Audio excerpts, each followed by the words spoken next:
ஒரு அழகான ஊர்ல கதிர் அவன் மனைவியோட வாழ்ந்து வந்தான். கதிருக்கு சரியா வேலை இல்லாததால வறுமையில இருந்தான். நான் இன்னைக்கு எங்கேயாவது வேலை கிடைக்குதான்னு பார்த்துட்டு வர்றேன். நீ பார்த்து இருமா.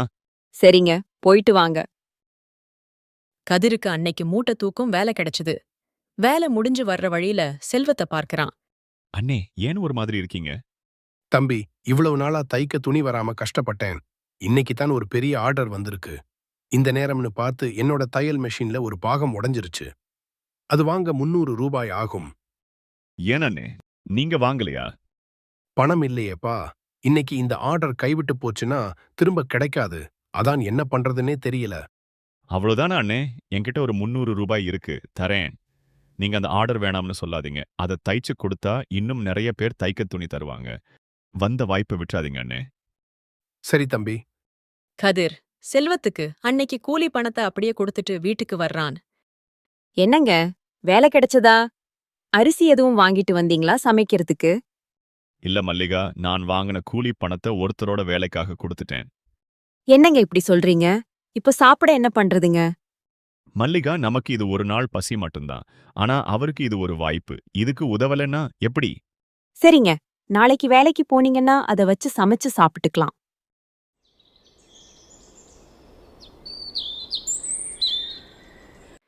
அடுத்த நாள் கதிர் வேலைக்குச் செல்கிறான்.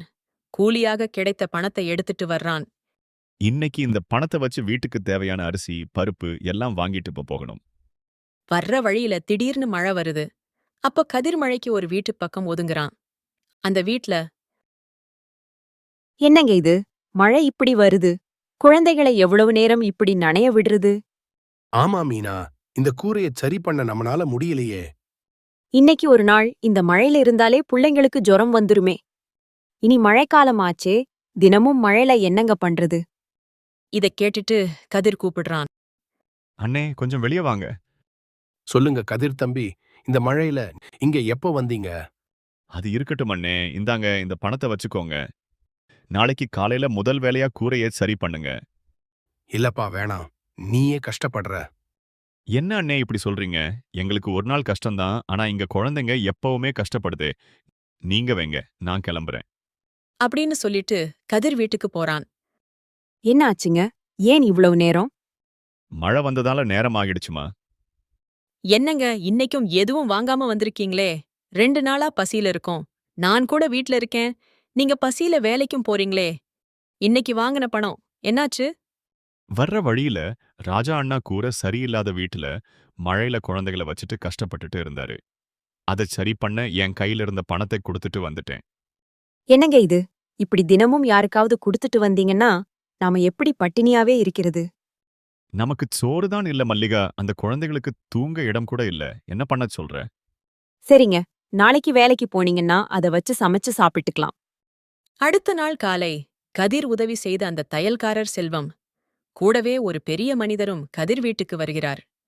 தம்பி, அன்னைக்கு நீ பணம் தந்து உதவினதால்தான் நான் இந்த ஐயாவோட பெரிய ஆர்டரை சரியான நேரத்துல முடிச்சேன். தம்பி, நீ செஞ்ச உதவியால தையல்காரர் மூலமா எனக்கு லாபம் கிடைச்சது. உன்னோட இந்த இரக்க குணம் எனக்கு பிடிச்சிருக்கு. என் மில்லுல உனக்கு சூப்பர்வைசர் வேலை தரலாம்னு இருக்கேன். இந்தா கதிர், இதுல 10,000 ரூபாய் அட்வான்ஸ் இருக்கு, வாங்கிக்கோ. நாளைக்கு வேலையில வந்து சேர்ந்துடு. ரொம்ப நன்றிங்க ஐயா. பாத்தியா மல்லிகா, நாம பண்ணுன சின்ன உதவி இன்னைக்கு நம்மள வறுமையிலிருந்து காப்பாத்தியிருக்கு.